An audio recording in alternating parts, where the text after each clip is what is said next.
ಶಿವಮೊಗ್ಗದ ಎಪಿಎಂಸಿ ತರಕಾರಿ ಮಾರುಕಟ್ಟೆಯ ಮುಂಭಾಗದಲ್ಲಿ ನಿನ್ನೆ ರಾತ್ರಿ ಭೀಕರ ಹತ್ಯೆ ನಡೆದಿದೆ. ಯುವಕನೋರ್ವನನ್ನ ಕಬ್ಬಿಣದ ರಾಡ್ನಿಂದ ಹೊಡೆದು ಹತ್ಯೆ ಮಾಡಲಾಗಿದೆ.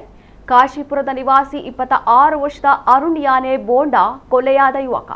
ಕೇವಲ 30 ಸೆಕೆಂಡ್ಗಳ ಅಂತರದಲ್ಲಿ ಈ ಕೃತ್ಯ ನಡೆದಿದೆ.